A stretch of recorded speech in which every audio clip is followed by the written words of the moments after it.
Hey guys, welcome to the IHTHT podcast. We have a good friend of mine joining us again, Pastor Joe Song.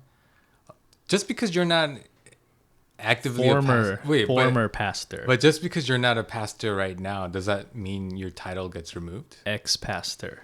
Well, is that how it works? Like, if you're not a practicing pastor, you're not, I actually have no idea how right? it goes. Because yeah, you get like the pastoral, like anointment ceremony thing, right? right. Ordination. Ordination, that's right. That's Yes. what it's called.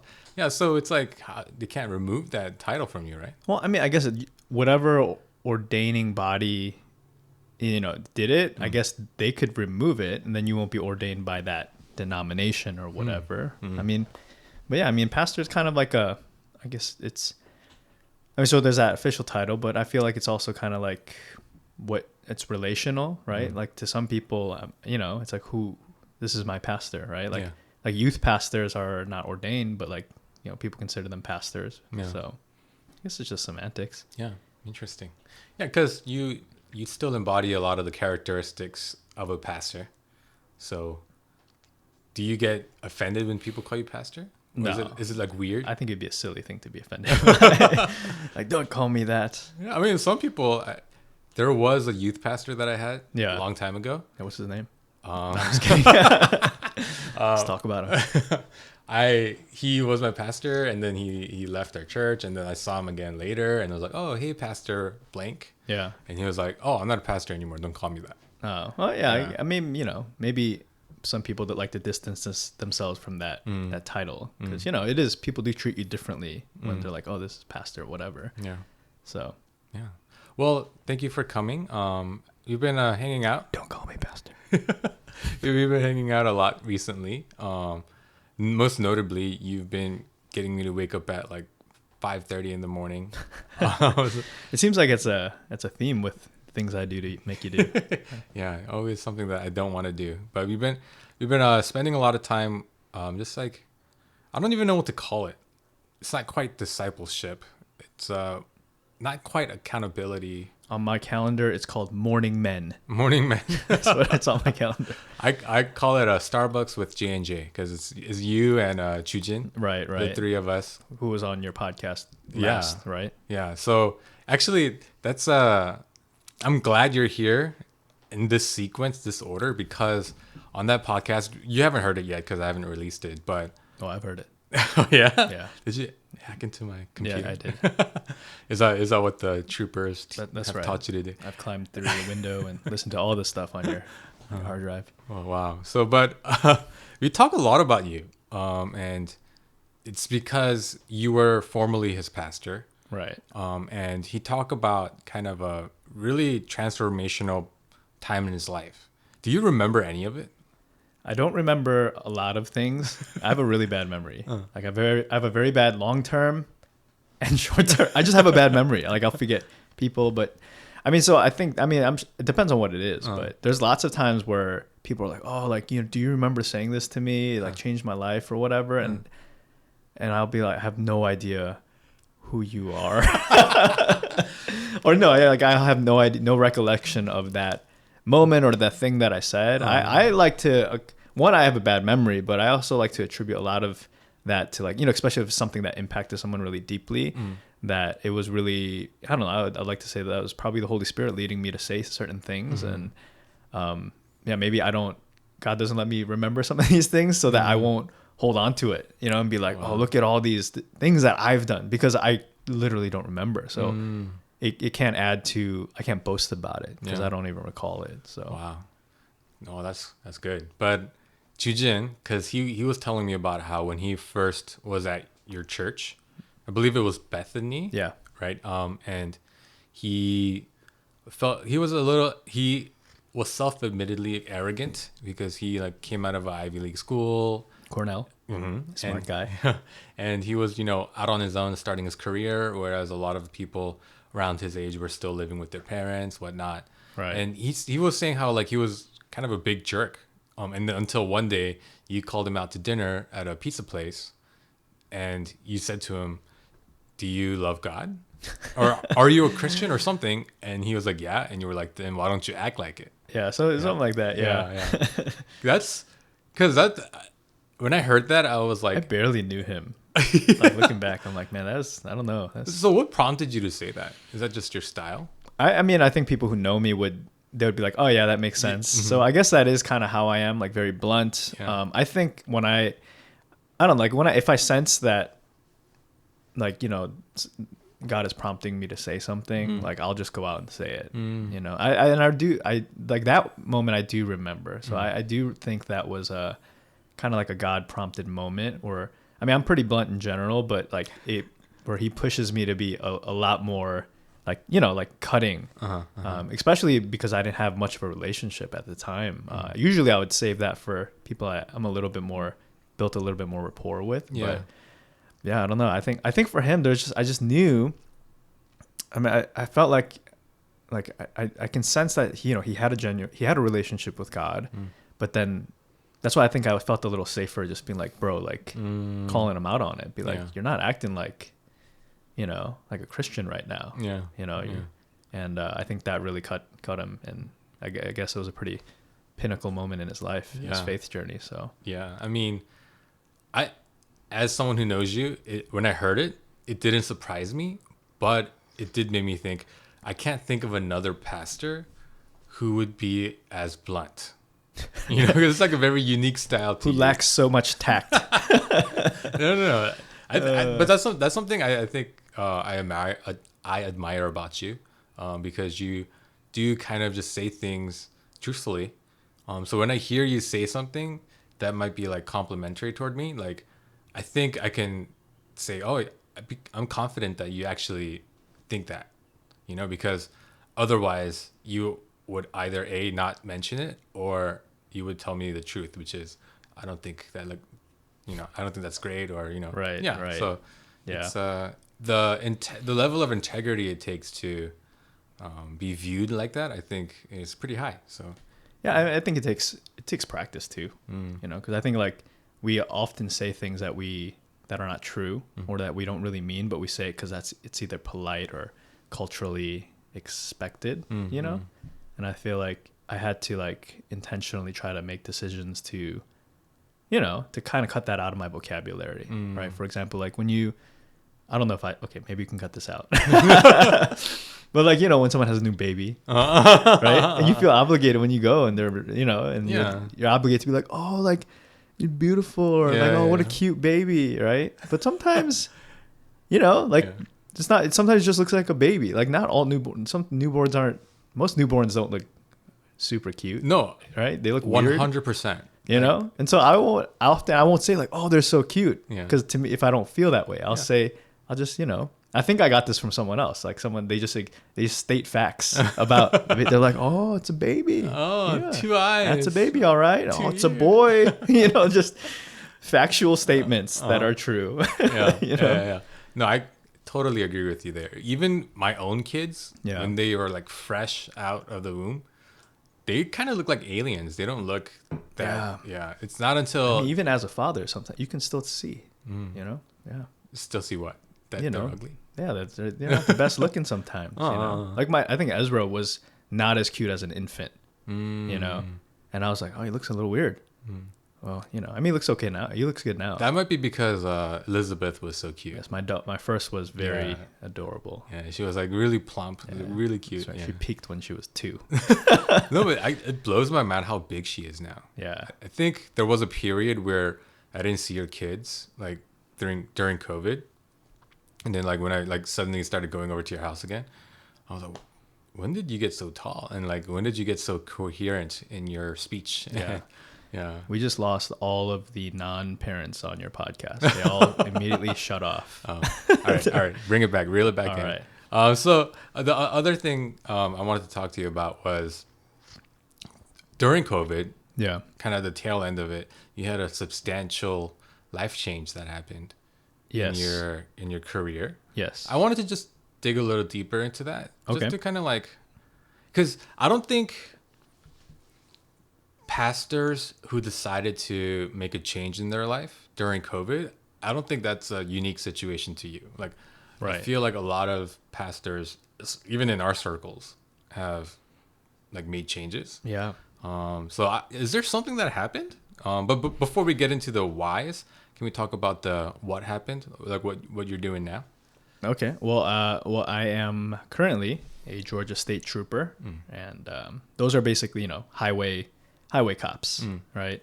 We focus on the road. You're on the highway getting a ticket. It's probably from a state trooper. We have the big hats, the big funny hats. So And the blue uniforms. yeah, the blue right? uniforms, blue and gray cars. Yeah. Yeah. So, what made you change your vocation to that of all the things that you could have done? Honestly, I don't like, when I went to trooper school. I just got out of trooper school recently, but yeah, when I go, like a lot of the guys there, they're just like, man, this has been my lifelong dream. I've wanted to be a state trooper, like specifically, like they wanted to be a state trooper since they were children. Or there's like older guys who have switched careers who are like, man, I've been wanting to do this forever, but I was never able to, and I'm finally like fulfilling my dream. And they're like, what about you? Song, what about you? And I'm just like, I've wanted to be a state trooper since like 2 months ago, and here I am, and I'm about to be one. So it's like, yeah, it's never a lifelong dream, nor was like law enforcement or anything like that ever something that was in my plans.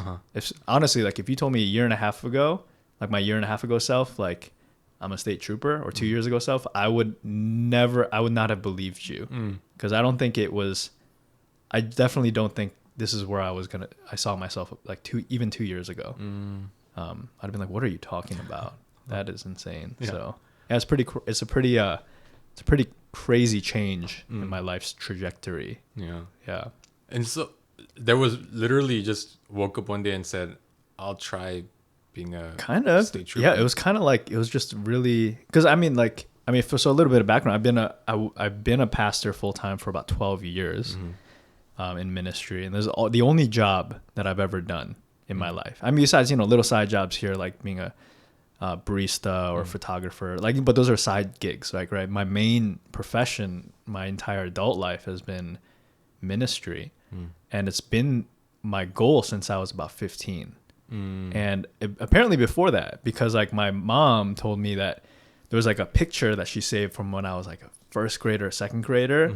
How they have those like, what do you want to be when you grow up, sorts of pictures. And like, she saved it because the teacher pointed out how unique it was, because like all the other kids were drawing like firemen or policemen or astronauts or whatever, and like I drew like a, she didn't know what it was, and then she asked me, what is this? And it said it was a pastor. It was like a picture of like, I guess, someone with a Bible or something. And I mean, maybe that's because my dad was a pastor, but my mom saved it because she felt like, I think from that moment on, she knew like he was going to be a pastor, and like that was something she kind of cherished.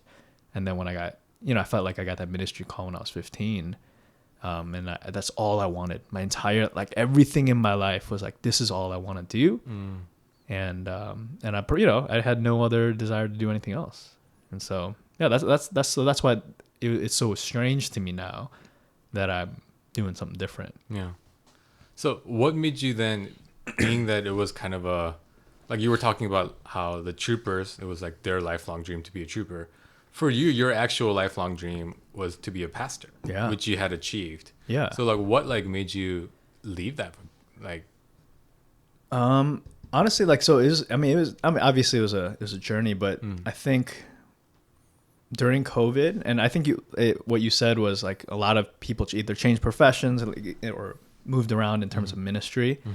I think it's because during COVID, we all remember like church was all online or through Zoom. There's no in-person meetings anymore, and I think that gave a lot of pastors time to kind of take a step back from church and all their activities and small groups and retreats. Like we didn't have to do any of that, right? We just had to just hop on Zoom. I mean, right? And I think we weren't meeting with anyone physically, and so I think that really made us think about like, what is church? Like, what is ministry? Like, what are we actually doing when you pull away like pretty much everything? Like, what do we have left? And I imagine that's why a lot of pastors either changed up things or left, like maybe they realized like, oh, maybe this isn't what I should be doing, because it really did force us to pause and to, I guess, analyze our lives and our ministries and what it is that we're doing right now. And so I think for me, it just gave me time to think about my struggle was I always felt like I didn't know what else to do with my church. I didn't know what was that like after COVID when we all get back together. Yeah. It's like, what then? Like, what's next? And I didn't know. I couldn't answer that question. And so, what do you do as a Christian when you don't have vision or you don't know what to do? Like, you pray, right? And so I did. I prayed and I prayed and I prayed, and my God, what's next? What's the next thing? Because as the leader of a church, you're supposed to lead your people to the next thing that you feel like God wants all of your people to do. Yeah. Right. And for me, me, like I can't make it up. I can't just, unless I like believe it with 100% of my heart. I just can't do it. It'll break me trying to fake something. Yeah. And I'll be completely miserable. And so I think I just couldn't find it. And I kept asking God, like, give me the answer. Like, what's the next thing you want me to lead your people? And he wouldn't give me an answer. And so, usually it's just, then pray harder or fast, so you start doing all the different spiritual disciplines to try to hear from God more clearly. Right. And I was doing all the things. I was like reading my Bible every day, praying, it would fast, like went off, try to like go off into the wilderness and, go like camping. Yeah. Like, like things like all that stuff that I've, and then, in years past, like, you do those things and God would give you like, okay, here's the next thing. Right. And I kept asking God, what's the next thing for our church that I need to lead our people? And like, he wouldn't give me that answer. And I just kept asking the question. And then I think I met up with a friend of mine, and he was like, maybe you're asking the wrong question. Right. He was like, maybe he's not giving you an answer because the question, it's not like, what's the next thing you want for me to do in the church? Like, why don't you ask God, like, do you even want me to be leading in the church or like leading the church as a pastor? And I was like, why would I ever ask that question? Yeah. Of course I'm going to be the pastor. Yeah. But then I just never thought I guess I was like, I guess I should ask a different question. And then when I started asking the different question, like things started to like kind of make more sense. Like, like maybe I'm not, maybe there's no vision for the next season in ministry because the next season of my life is not going to be in ministry. Oh, wow. And I was like, what? Like, that's like something I've never considered, because like ministry was everything. It was my identity. It was who I am. I'm Pastor Joe. Like, that's literally like my entire identity and everything I've ever looked for or thought. It was something I always thought was going to be there. So I never even thought to ask, like, is it even where you want me to be anymore? And I think when I started to open that up, I don't know. I felt like God was kind of, opening up thoughts and different avenues of thoughts and opening up different things. And I think some of the things that I realized about who I was, that God made me, was not getting fulfilled in ministry either. Like, there's always been this sense of danger and excitement. And, I don't know, I've always gravitated towards sort of riskier things. Yeah. Things that, I got into boxing, used to ride motorcycles, just anything that's like dangerous or wild or adventurous or something like that. I always kind of like gravitated towards those things. And I feel like in my daily work life, like as a pastor, it's like super not that, right, like and opposite of that. Right. And then I have to like create these sorts of like artificial dangers in my life where I have to like, go sign up for like a fighting thing or, whatever, go into the woods and be out alone and, try to scare myself, or just put myself in dangerous situations. And so I think there was that part of me that was kind of bored as well when it came to just the daily, just the life of ministry, which is just like sitting at a coffee shop talking with people, which is great. But it wasn't satisfying certain, I guess, I don't know, primal parts of myself. And so I think that was also a factor too, where I was just like, man, like, do I want to, like, I don't know, like, is there anything else out there that could do that? So, that's what I guess that was another piece of why I think I chose going into law enforcement as part of that.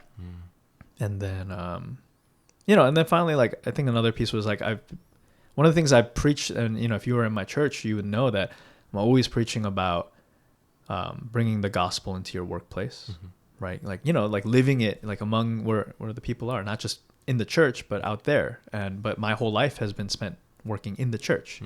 I don't know what it's like out there, but I'm telling everyone who's out there to go and take the gospel out there in your workplaces. But I like, honestly, like, I'm telling them to do something I've never done. So I think there's a part of me that did always feel a little like, is this real? Like, is this realistic to even ask people to do this? Yeah.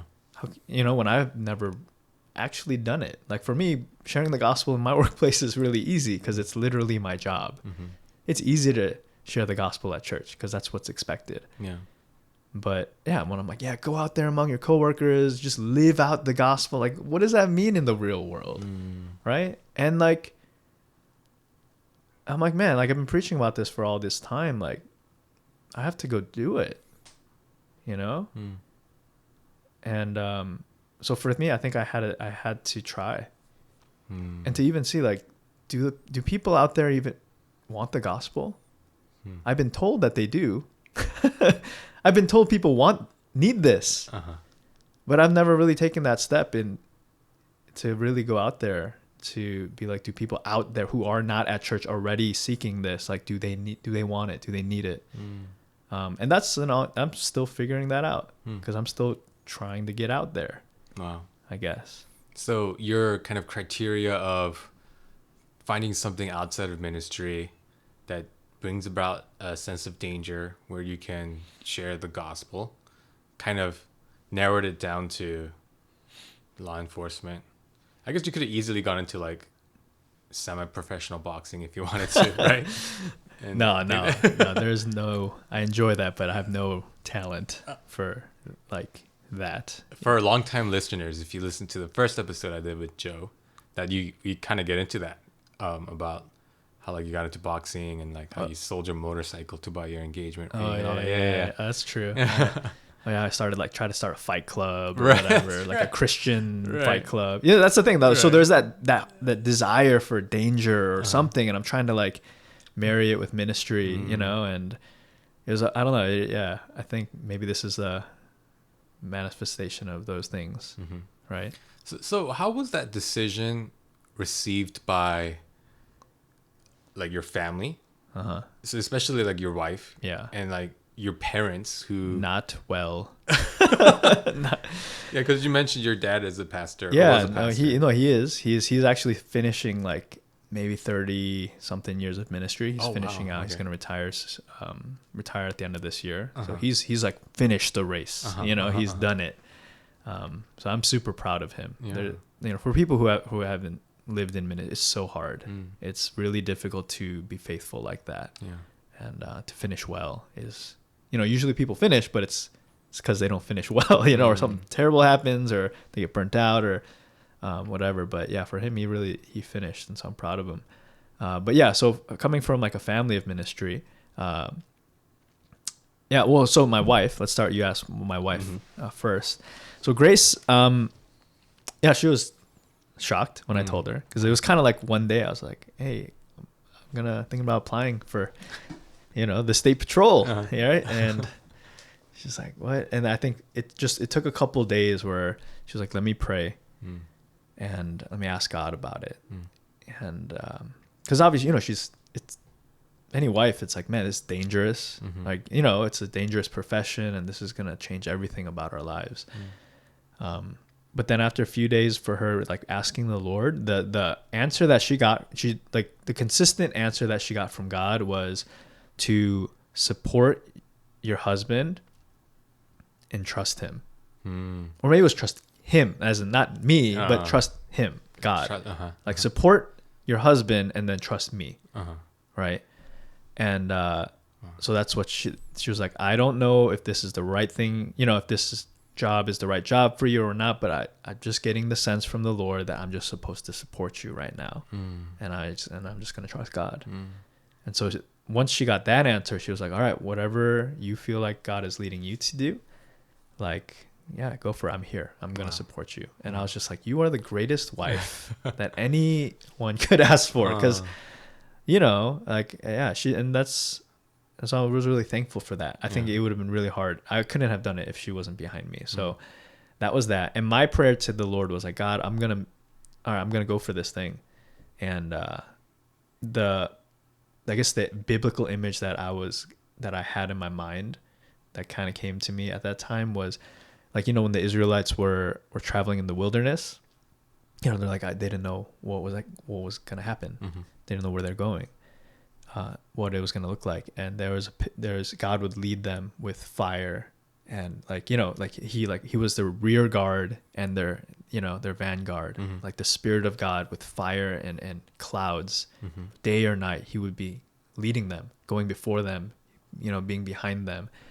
And that was kind of the picture I got. So I'm like, Lord, like, I don't know where I'm going to go. I don't know if this is the right thing, but I'm just going to go, and I'm going to trust that you're going, but you have to go ahead of me. You have to guard me.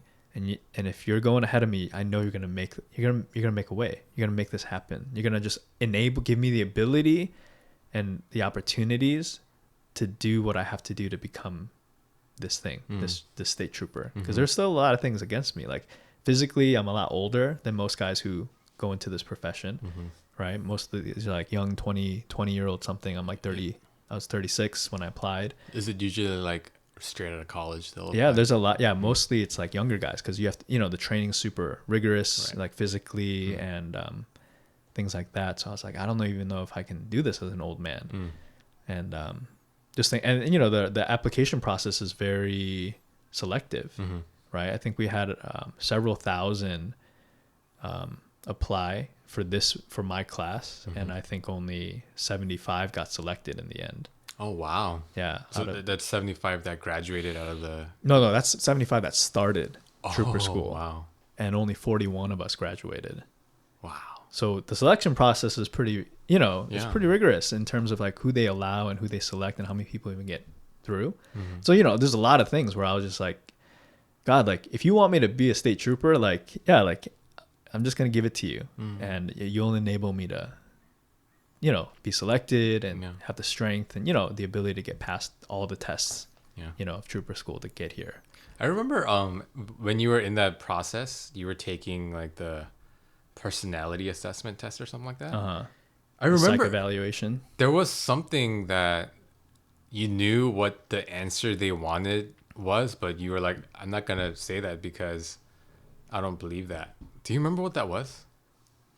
It rings a bell, right? Oh, yeah. No, during the psych evaluation, during the psych evaluation, I think one of the questions was like, do you look forward, like, it's something like, do you look forward to dying? Oh, that's right. Yeah. Right? To death, right? It was, because, you know, they're trying to weed out people who have like psychological issues or people who are suicidal. They don't want people like that to be law enforcement, right? Yeah. And I knew, like, I'm like, this is testing to see if like I have suicidal tendencies. But as a Christian, I do look forward to death, like more than life sometimes. Right. Like, we look forward to being with Jesus, being with him, just like Paul says that, like, you know, I would rather be with the Lord. And so, yeah, that my genuine answer was, yeah, I look forward to death, right? Did you actually say that? So I wrote it down. Yeah, I didn't know, because it was a yes or no sort of question, so I couldn't elaborate. You know, like, because my life is great. Yeah, like, it's not, but you know, so just stuff like that. But I was just like, Lord, like, I'm gonna be honestly who I am, and if they want me, then they will take me, right? I'm not gonna change who you have me to be to try to get this job, because for me, those was one of those moments where I'm like, God, you're gonna go ahead of me, and I'm gonna be who I think you want me to be, and if they want that, they will pick me, or you will enable them to pick me, right? So there was a lot of moments like that, I think, during this process. Oh, wow. So, but then the fact that you got through it means that, you know, God obviously wanted you to get through it. Yeah, I hope so. Yeah. I wouldn't say obviously, but yeah, like it was more that helped me kind of, more towards like building the case that I think this is, God's okay with this, you know, or this is what he wants me to do. Right. Because he's not like closing doors. Right. Did anyone talk to you about that? Like, hey, I noticed you mentioned that you would rather die. I mean, then you go and talk to like a psychiatrist, and I think that's kind of their check. Like, is this a crazy person? You know. So I think when he talked to me, maybe he was able to see that. And I'm like, oh no, he's just a Christian, just a Christian boy, you know. Like, and so, but yeah, so I don't know how we got here, but oh yeah, my parents were not happy. Oh, that's right. My wife was cool finally, you know, because she just I support you, right? And my parents were totally. They were not okay with this at all. Wow. Yeah, they were so mad. So you got to experience what normal Asian Americans get to experience before, usually, because you went into kind of the family business, so to speak, right? Right. So I'm sure they were really happy when you first started. So, but a lot of us, like when I wanted to be an artist back in the day, I got a lot of resistance, and my parents eventually won. But you know, that's like wait. You wanted to be an artist? Yeah. Like what kind of artist? I wanted to. So I think I really enjoyed like painting, but I think the career I wanted to go into was graphic design. Oh. But yeah, my parents were like, no. So oh wow, so you got to face that in your mid-30s. Like yeah. Wow. No, because it was. I think for them it was like a dream for them to have their son become a pastor, right? It was such an honor for them to be like, you know, because you know for them that being a pastor is one of the highest calls for them, and honestly speaking, a lot of pastors' kids like very hit or miss. Some turn out walking a really dark path sometimes. So it is like that. Yeah, you know, and so you know I think they were very thankful and like. Yeah, they were very proud that their son was a muksanim, you know, a pastor, and he was off there like serving the Korean American church and all of that stuff. And I think that was just something that they were proud of. That I think a lot of their friends were envious of, almost. You know, like a lot because in Korean ministry circles, that's what you're proud of. Right. You're not like, oh, look at how rich my child is, you know, but. So like look at he's doing ministry, serving the Lord. And so when I told my mom and my dad they couldn't understand. They're like, this is a calling from God, right? And I think for them, like if you're called especially to be as a preacher, as a pastor, like that's a lifelong, you don't walk away from that. Yeah. You know, and those who do, it's because you failed. Right? Like those who are no longer pastors, you kind of look at them shame, you know, like we in hushed tones, like remember him, you know, we don't talk about him, you know, like the one who didn't make it to the end, he didn't finish his race, sort of deal. And I think they were just like, what are you doing, like you know, very upset. And they're like I thought you wanted to serve the Lord. And I'm like, in my mind, I'm like, I do, and I still do. Like I feel like I'm just trying to obey God the best I can. Like I was hoping that this was a decision out of me obeying some of the urgings that I thought God was leading me to it could have been very easy for me to just keep doing ministry because everyone was really happy with what I was doing, at least I think. You know, I got very comfortable with my job. I thought I was okay at it, and I was at a wonderful church with amazing people, awesome staff. Like I really could not have asked for a better setup in terms of like church and ministry and the situation I was in, and it was like so great.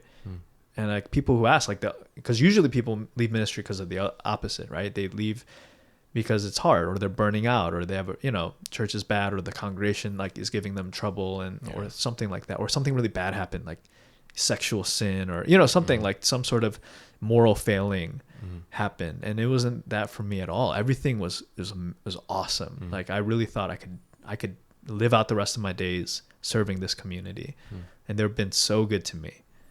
And my my senior pastor is amazing, and I really could not have. I felt so blessed, and so that's why this decision was so hard to walk away from that. So just to clear things up, like your decision to leave was not affected in any way by the church, right? Because the church was great. There was no reason for you to want to leave the church other than kind of what you were feeling other than that vision. Like I felt like God wasn't giving me vision for where to take it next, Mm-hmm. right? It wasn't, yeah. And I felt like they needed a pastor who had that. So then, Right. what was the reaction of your congregation when you told them? I think a lot of people were pretty shocked. I mean, everyone was, because no one saw it coming. Yeah. It's not like in my sermons I would be like, oh, if I could be a police officer. I never I literally have never mentioned anything like that once, like in passing or anything. Like, oh, it's always been my dream to be a cop, but then I came in instead. Well, I became a pastor instead. Mm-hmm. Like, it was nothing like that. Mm-hmm. So I think people are just shocked. Mm-hmm. And a lot of people, I don't know, maybe they question like, hey, did you do something wrong? Mm-hmm. Or I don't know. I'm not sure. Yeah. And I think people were like, are you sure? I think that they were just like, are you sure? Like you really, I think they were just really wanting to be like, is this what God wants? Because I think for some of them, they felt like, feels like you're doing pretty good here. Like, it seems like, God's used you at this church and, for this long. And I think people just wanted me to stay. And that's hard. Yeah. It'd been better if they're like, yeah, get out of here. Can't stand your sermons anyways, So it definitely made it harder. Wow. So kind of on all fronts, it was not you. It wasn't like anyone was saying, "Oh, you made a great choice." Like, you didn't initially get the support that maybe you did get later on. Right? Yeah, I think I got support from other pastors. Like, no one else was supportive, but I think other guys who are in ministry, when I'm like, I'm thinking about switching over to this. They're all like, yeah, man, that's good. They're all like, I don't know if they were just like, they also wanted to live vicariously. Maybe they wanted an out, but he couldn't do it. I don't know what it was, but a lot of pastors and people in ministry were very supportive of me leaving ministry. I don't know if that, now that I'm looking back, I'm like, wait a minute. Did they want to get rid of competition? They're trying to get rid of me? Like, what the heck, guys? Yeah, but that's interesting to hear, because how we mentioned a lot of people in pastoral positions made changes. Yeah. Like post COVID. Do you think a lot of pastors kind of lost vision? I mean, maybe it's I think it's either they lost vision or the lack of vision was unveiled, because like, I think sometimes when you have just the machine of church and just everything you do, all the activities and all the stuff going on, I think that can cover up the fact that maybe you don't have vision. You're too busy to think about the bigger picture. You just got to go on to the next thing. But then when COVID literally froze everyone in their tracks and we just sat there, just like, it made us think about, you kind of had to see what was really there, right? So I think, I don't know. I can only speak from my own. Right. Yeah. I can't speak for anyone else or anyone else's ministry or whatever. Do you think you would be here now as a graduated state trooper if COVID never happened? Probably not. Or I don't know. I think there would have constantly still, if I was still in ministry, there would have been this really nagging sense of, am I supposed to be here? I think that's something that was underneath the surface for longer than I knew. And I think COVID, that whole thing like kind of brought it out, and I had to really stare at it and be like, what is this? What is this feeling of, I'm not sure if I'm supposed to be here anymore. Yeah. That I've ignored for so long. And then is this all stuff you kind of talk to your congregation about, or was it just straight up, hey guys, I'm leaving, see you next time? Yeah, I don't know. I think I don't know if I like, we had moments where we would have meetings and I think try to explain my heart, because I was still figuring it out too. Yeah. I mean, I'm still figuring it out. I'm like, there's still times where I'm like, I look at this state trooper car in my driveway and I'm like, what am I doing? Or like nights I'd wake up at trooper school in my dorm and I'm like, what am I doing? Like, am I doing the right thing? Am I ruining my family right now? Like, is there moments when I'm getting, OC sprayed or tased, or, moments where, I'm just like, what am I doing? Like, have I made a huge mistake? you know? And so, I would have to ask God to like show me. Surprisingly, I know, I don't know about it anymore, but there were at one point a lot of people from Hand Vision who listened to this podcast. So I don't know is there anything you want to tell them now that you've kind of had longer to, because I'm sure. So for me, if I'm thinking, well, we had a transition in our pastoral position at my church as well. Right. You guys got a new pastor. Yeah, we have a new pastor, and our old pastor went to Hand Vision. Yeah. There's a little shuffle there that happened. That's right. But yeah, I mean, if thankfully I was part of the leadership team, so I knew what was happening. But if I wasn't, I was just part of the congregation, and I heard our pastor was leaving, and that was that. I think I would feel some sort of way about it. Yeah. Like maybe a little bit of abandonment. Yeah. A little bit of like, why, what are the issues? So is there anything you would want to say to your congregation, your former congregation, that they might not know about? I don't know, because I don't know what they know and what they don't. But I mean, at least I try to be as transparent as possible with my church. I usually am. I think if there's one thing I try to leave, maybe what mark I've made on that church is like just being transparent, and so I think that's something I really tried. Like I just try to be as honest as I could, answer any questions people had. And I think people, I don't know, I hope they saw it coming, because like what they knew, I would let people know as soon as I knew things. And so, yeah, I would hope that they just, I try to communicate as clearly as I could, like what my thoughts were and why I was trying to do things. And if they were confused, it's probably because I was confused, to be honest. Yeah. Because I don't know, like I try not to spiritualize everything too much either, because I think pastors tend to do that, but I try to be as honest as I can, right? And this decision wasn't like this one snap, like God told me to go be a trooper. It was like it was a whole lot of things, right? It was like a lack of vision, parts of me that was bored, like a little feeling like I wasn't practicing what I was preaching in my life. There's like I think a lot of things that were happening in my life that led to this decision. And yeah, I think the position of pastor is unique in that it's so revered, but there's also like unspoken burdens of the position. There are a lot of spoken burdens, but also like unspoken in the sense that like people start questioning your faith if you make a change as a pastor. Which is like probably people were like, man, did he did he do something right? Like or why is he leaving ministry? I think there was a lot of probably those kinds of suspicions. Yeah. Right? So for someone like me I can decide to leave my job whenever, and I can do something else, and no one questions anything. Right. They're like, oh, no one's like, are you sure? Like, have you prayed about it? Like no one really says that. Right. If you just switch a position to another job, like, oh, they're going to pay me more. Yeah. It's a better position over here. Yeah.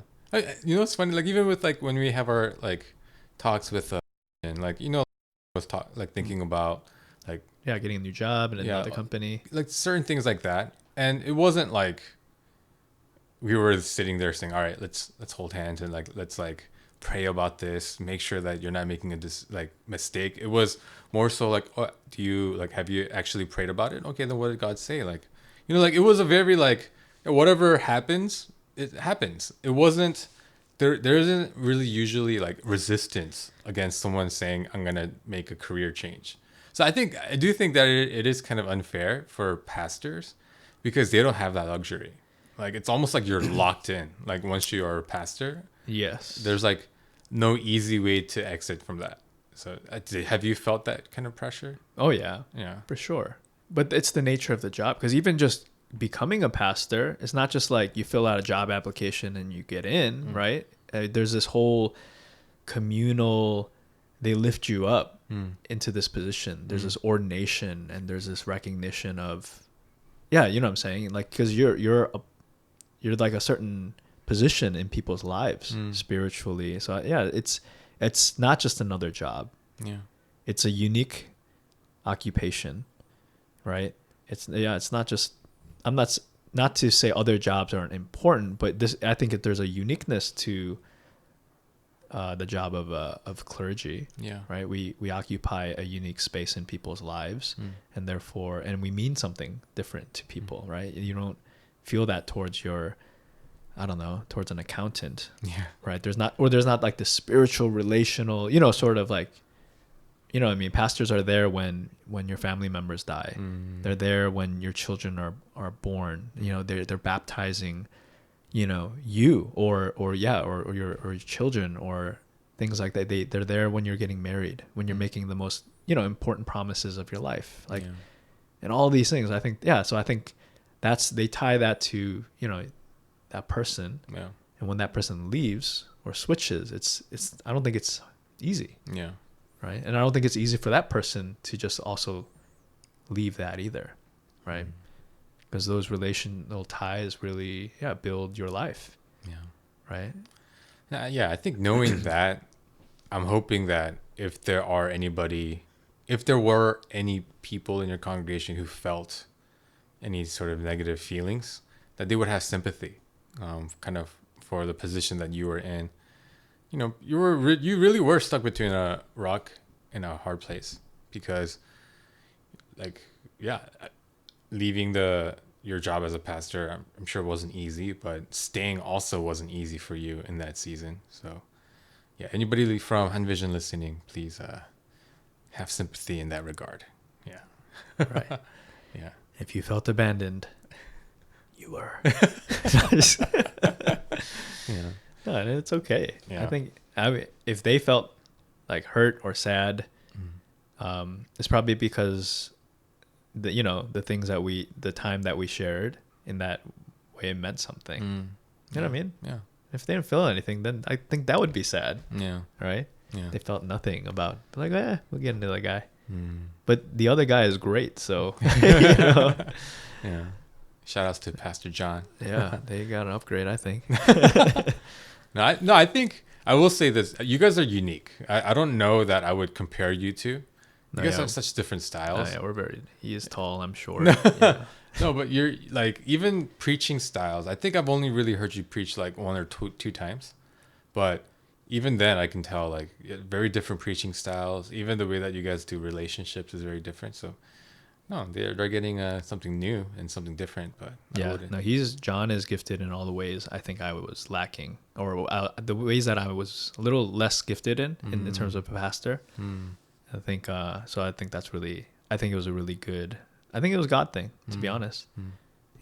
But I'm sure there were things that you're more gifted in. That no, for sure. Because I mean, biblically, I don't think there was a position of what we call a pastor now, right? There was different parts of the body, right, that was actually supposed to fulfill like what we expect one pastor to fulfill now, right? Like there was preachers, there were prophets, there were apostles, evangelists, teachers, and pastors, and like those are all different things. You know what I'm saying? Like they're all different people who had different giftings in these different things.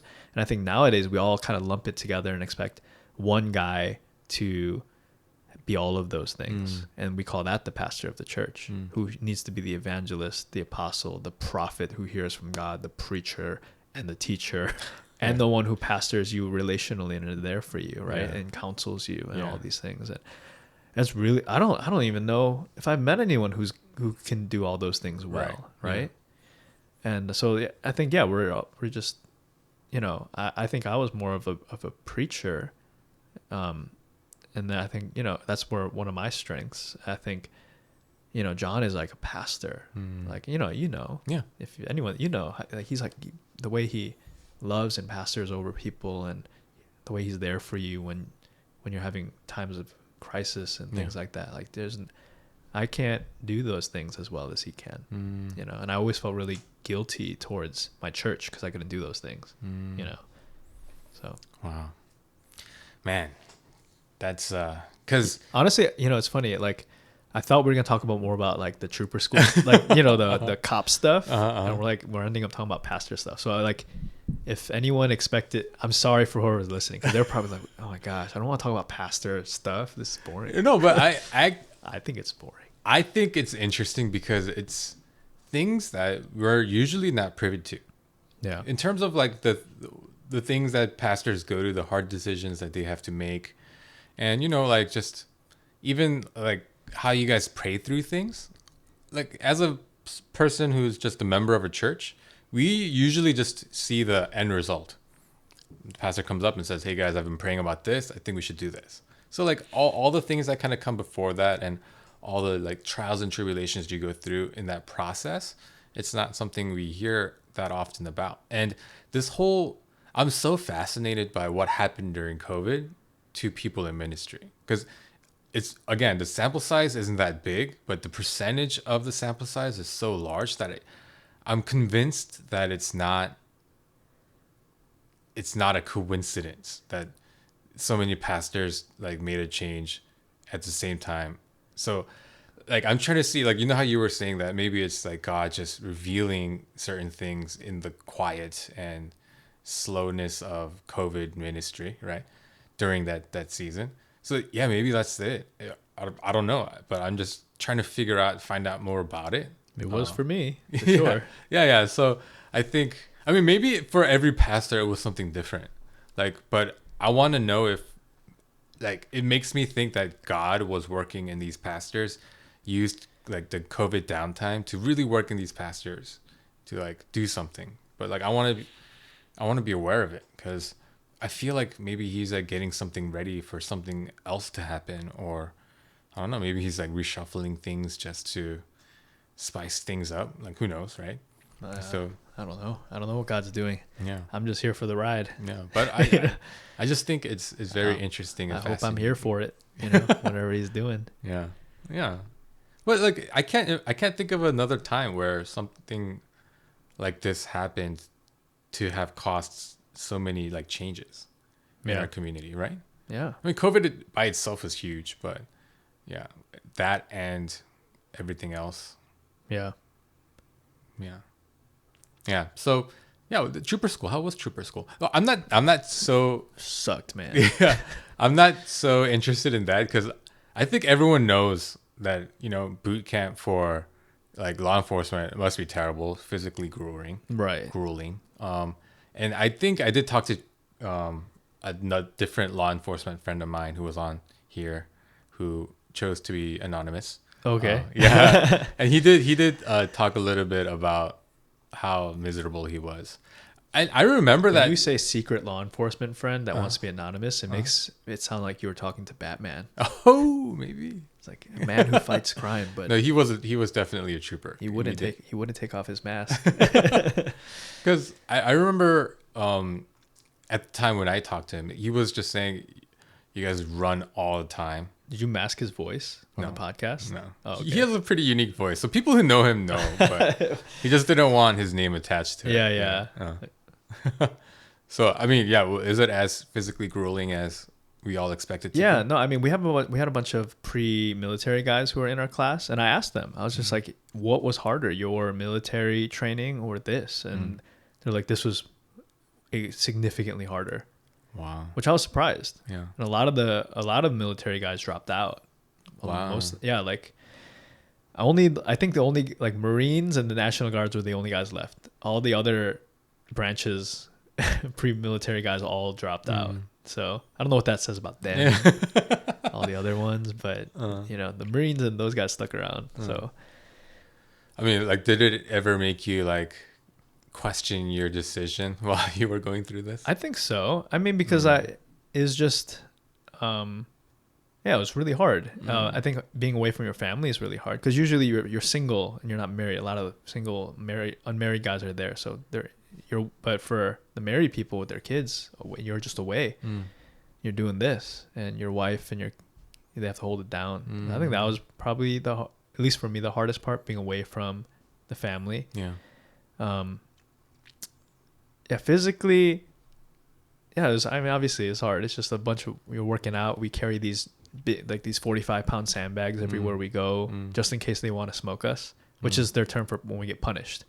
And which is usually they'll scream at us. We'll run out into the parking lot or a hill, and then we'll just do burpees with sandbags, running up and down the hill, rolling down the hill, army crawling across fire ants. Oh my God. Like they just look for ways to torture you Uh, to like because someone didn't push in their chair. mm, You know, it's very military. Like everything has to be very squared away. And if someone forgets, if everyone's not wearing the same clothes, or if someone's shoe boots are not shined that day, or someone didn't make their bed and it gets caught, then we all just get smoked. oh Like, gosh. it happens like over and over and over again. This is to like really grind people down and to break you down. And anyone who's like not very detail oriented, or someone who's like not paying attention, it's to like single those people out and to hopefully get them to quit. You know, because we don't want people like that. Yeah. Like law enforcement, you have to be meticulous. You have to be vigilant. You have to be watchful. You have to, our job is to watch and look for things that are not the way it's supposed to be and go after it. Look for things that are not in place. And I think the training kind of does that to you. Wow. And it filters out a certain kind of people who either cannot learn that or who are not like that, and tries to like get rid of them pretty much. And so it does a lot of that. Wow. You know, and you've already done your field training, right? So you've been out there as a police officer already, right? Yeah, for about 3 months. Yeah. So has it satiated your need for danger? Yes. Yeah. It is all the danger that I think I could have wanted, and I no longer seek danger on my off time, Right. because every day is plenty dangerous, man. I mean, trooper school, like when we were in the academy, we did a lot of like, crazy things. Like we were doing, high speed driving on the track, where we were just racing around like, 100 plus miles an hour, like taking turns. We were wrecking cars like into guardrails and, spinning cars around. And we did lots of shooting and, a lot of combat where, they're teaching us to fight and take people down. And, we're doing all that stuff. That stuff's like high speed, high adrenaline, things that are like really exciting. But none of it wasn't like, I mean, it was like there's things that were scary, but none of it was dangerous because it was training. Right. You're in a training environment. And so like, yeah, they try to make it as dangerous without it actually being dangerous, because they don't want to hurt their cadets. Yeah. Like that's not the point. Yeah. The point is to teach you. But then the second we hit the road, now it's like all the gloves are off. You could die at any moment. You know what I mean? Like just every routine traffic stop can turn into a shootout, or you don't know who you're about to give a speeding ticket to. You're walking up to a car. You don't know who this person is. If they have warrants, like if they have felony warrants on them, they could be wanted for murder or wanted for whatever. And they know that you're the only thing standing between them and going back to prison. And so what are they going to do? Especially if they're wanted for something really violent. Yeah. Like there's nothing to lose at that point, right? Besides, you're the only thing standing in their way from going away. And so, that's a possibility every single time. And like the last trooper that was killed in the line of duty, he was doing a routine traffic stop, and he was an amazing, from what I hear, he was an incredible trooper, very squared away, like always, like he's not like he was a lazy trooper that got complacent. He was a guy who was just, he did everything right. And he does a traffic stop, walks up, the car is tinted out so you can't see it. And the driver, because you can't see in the car, he gets crawled from the front seat, crawls to the back seat, shoots and kills the trooper straight out the back window. Oh my God. There's nothing he could have done. Yeah. He could have tactically tried to take every advantage, but his job is to walk up to the car and see who was in there. And before he even walk up, he just got shot straight out the window, and he was killed. And so that's in the back of your mind, right? When you're doing this job, and that's just one example of the many dangerous situations that you could be in every day. Yeah. And so it's there's that if you wanted danger, which I thought I wanted, I kind of got that, and even in our 3 months of just training as cadets out there, I got involved in a chase, which is pretty thrilling, but also really scary because we're no longer on the track anymore. Right. Like you make one wrong move in a chase, and then you can get killed. You can kill someone or you can get killed. I think that's the scary thing. Like this job, like the high stress is because the cameras are always on you. Like, you know, whenever you're doing your job, imagine if you were being filmed all the time, and whatever you're being filmed is going to be brought before a court and a judge, and you can go to prison if you make a mistake or do something wrong, or you can get sued for all of your money, or you can get killed if you don't do something, you know, and that's always the risk of going to work every day.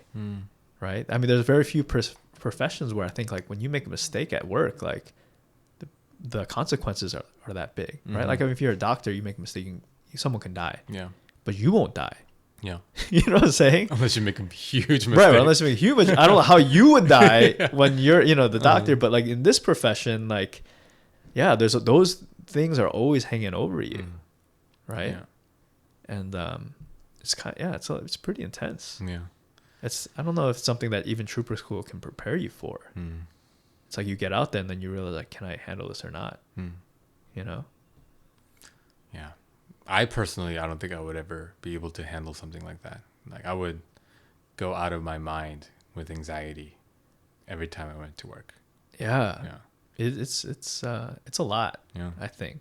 And so I think that's something people who are in law enforcement, they deal with that every single day. Yeah. And, you know, and then you see why a lot of law enforcement, they deal with it in a lot of unhealthy ways, right? Like drinking. And there's a lot of people turn to alcoholism, or there's a lot of like, you know, people always joke like cops like beat their wives or whatever. There's like family, you know, a lot of family issues because cops have, you know, or first responders, they have like, they have weird hours, right? They're you know, a lot of them, they're working all night, sleeping during the day sometimes. They get called out if there's an emergency, if there's a riot, I have to go. You know, in Atlanta, we got to gear up, put on a riot gear and get there. And we have to be there until it's over, you know? And you're not there all the time. And we have weird hours and our schedules are always changing. They're not, you know, it's not just 9 to 5, you know, Monday through Friday. It's different every day. So sometimes you're there, sometimes you're not.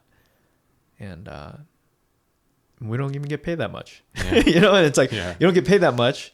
It's super dangerous and it's not really steady, and it like ruins your family life. Like, well, you know, they don't ruin it, but it doesn't help, right? It's kind of almost sets you up for divorce or for unstable family. You have to really work to keep your family relationships healthy and you healthy while you're doing this job.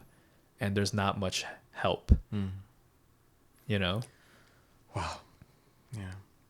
Yeah. I remember my friend that I was talking about, it was when like riots were happening like kind of regularly, and like I was watching it on the TV, and like it started getting really bad, and I don't know, I forget why, but I think I heard from his mom like, hey, do you know where he is? Like, I'm not sure where he is. And so like we're all like texting him and like trying to figure out like if he was okay, like what was happening. And later we found out he was like somewhere else protecting something else, so he wasn't even in the riots that we were watching on TV. But there was that moment of like, even just as a friend, like anxiety in like not knowing what could possibly be happening to this guy. Yeah. Yeah. So, I mean, for the person going through it, I can't even imagine the level of concern and worry. Yeah. No, I mean, it's very real. And the thing is, it's getting worse as that's what they said, like shootings against law enforcement, and these things are happening more frequently than ever before, and the trajectory is just getting worse. Things that we're experiencing even as cadets who've been out for before we even graduated, when we were out on the road, like we got into more like violent situations as a class than any other class before. Really? Yeah, we got in more like really crazy like chases, shootings, fights. Like, you know, we literally came back from our field training, a lot of, you know, guys had injuries, like, you know, we had like hand like injuries, people were like, you know, busted up, people were, you know, fights, and even like even a shooting, people like got into that as cadets, and that's not really something you expected. Like, we're still in training, and those things happened. And they're like, this is a different world right now in law enforcement. The job, this already pretty dangerous job, has gotten much more dangerous in the last couple of years. Yeah. Wow. we'll be praying for you. Yeah. That you stay safe out there. Yeah, I mean, it's just even knowing how much crime rates are going up in Atlanta. It's crazy times we're living in. It is pretty wild. Yeah. So do you think you'll ever go back to like ministry as a pastor? It's up to God, but I think so. So I don't think that the call of ministry is. I don't think it's done. I don't think I've ever stepped out, to be honest. Because in my mind, I'm still here to just to share the word of God with people and to try to live out the love of Jesus wherever I go. And I don't think I've ever stopped. I thought I wanted to, but I can't. Like even in trooper school, like they elected me chaplain, and I ended up. That's right. Like sharing the word of God every single day with my class. Yeah. And, I remember you telling me about that. Yeah, and just random, like sharing the gospel with more, people outside of the church. I think over this time than I have in maybe ever. And I think like the nature of the job is you're dealing with people who are having a very bad day, or people who are in a very dark place, because those are the people we're dealing with, just by the nature of the job. And I get to be there in those really critical moments. And I got to do my job, but at the same time, but I also can, try to share the love of Jesus for these human beings who've made lots of mistakes in a probably from a source they're not going to be expecting. Yeah. They say like the darker the night is, like the more evident like the light is. Oh wow. Yeah. Right. It's just if you're in a place that's already have lots of lights and you turn on your flashlight, it doesn't make a difference. But you go into a place that's pitch black, you turn on your flashlight, it changes everything.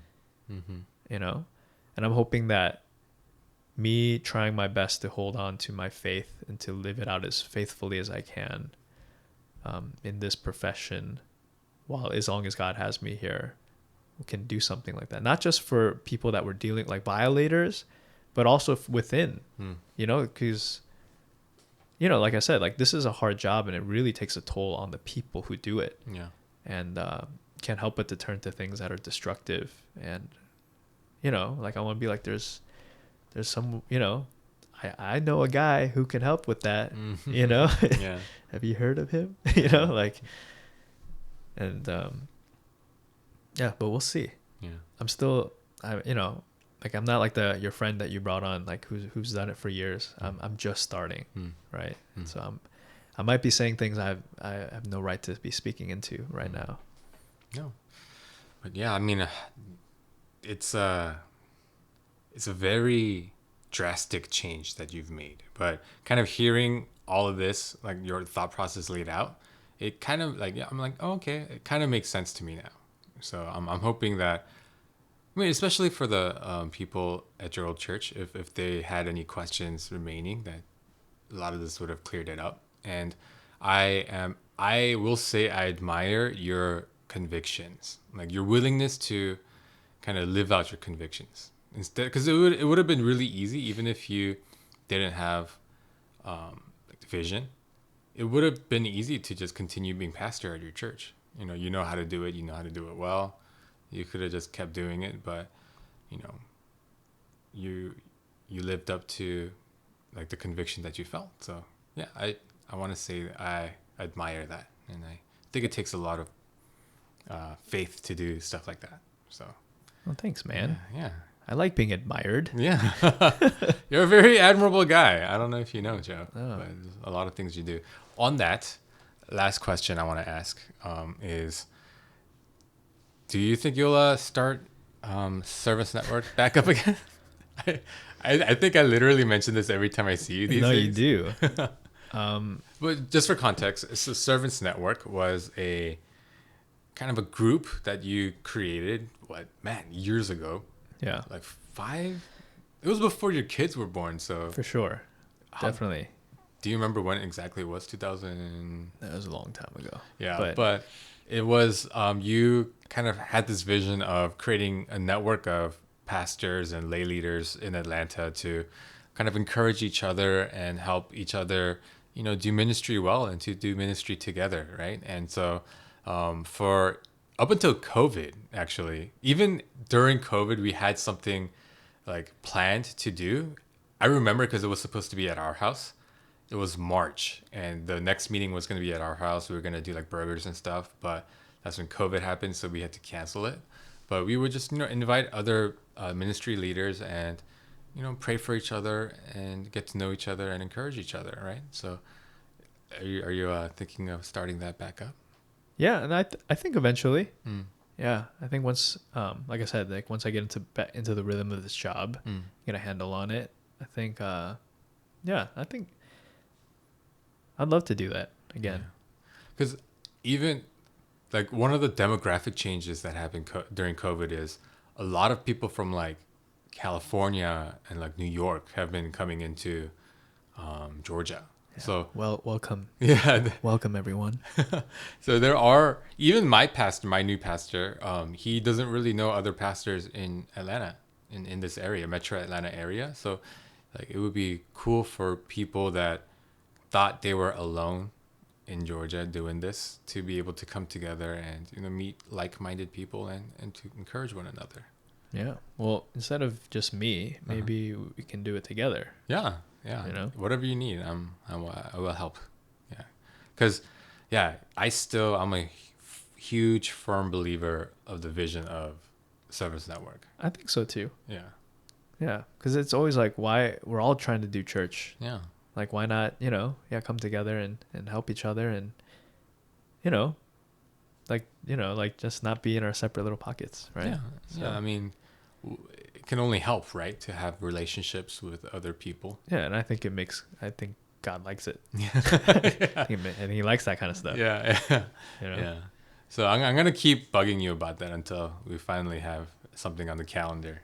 To do something. Well, that's good. I'm glad you are. Yeah. Because if God's putting it on your heart, and I trust you, you won't just be saying it. Yeah. No, because I will say this. The moment that I heard that you were leaving Vision, I think, the first thought was, why? And then, like, I was, like, suspicious because I hadn't talked to you at this point. So I was suspicious. Is it God's calling, or is this something that God's doing, or is this like a spiritual attack from the devil? Like that's my initial thought because of all the other things that were happening right in the background, like with like my church and my pastor and all that. So, but the next thought that I had though was, this will free up Joe to do Service Network. Because if you remember when you first started Service Network, right, I wasn't part of a church. You weren't a part of a church at that time, and right. You were like, this is gonna be great because I'm freed up to do this because I don't have a church of my own right now. Right. Yeah. So. I also didn't have a job, really. That is true. I guess you have a very taxing job, so maybe you're not too freed up to do it. But no, I think we'll be able to do it again. Yeah. I think it'd be good. Yeah.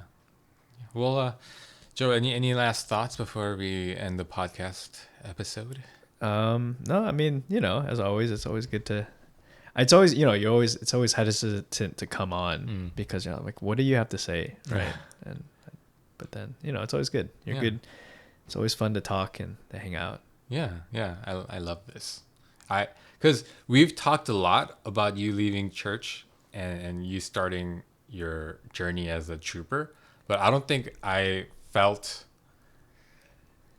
worthy. I don't know if worthy is the right word. I don't know if I felt it appropriate enough for me to dig as deeply as I did today to ask you kind of the more intentional questions that still wasn't appropriate. I can't believe you asked me these questions. Okay, I'll keep that in mind for next time. No. I think thanks for agreeing to do this.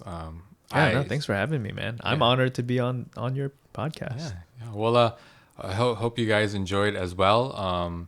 If you guys see Pastor Joe out and about, shake his hand and thank him. If you see me out and about, you're probably doing something wrong. Yeah. Why? Why do you need to be seeing this trooper? That's right. Just drive safe, everyone. Yeah. Stay off your phones while you're driving, or else I'm coming for you. You heard it here. That's right. All right. Thank you, Joe. And yeah, thank you guys for watching and listening. Bye. Bye.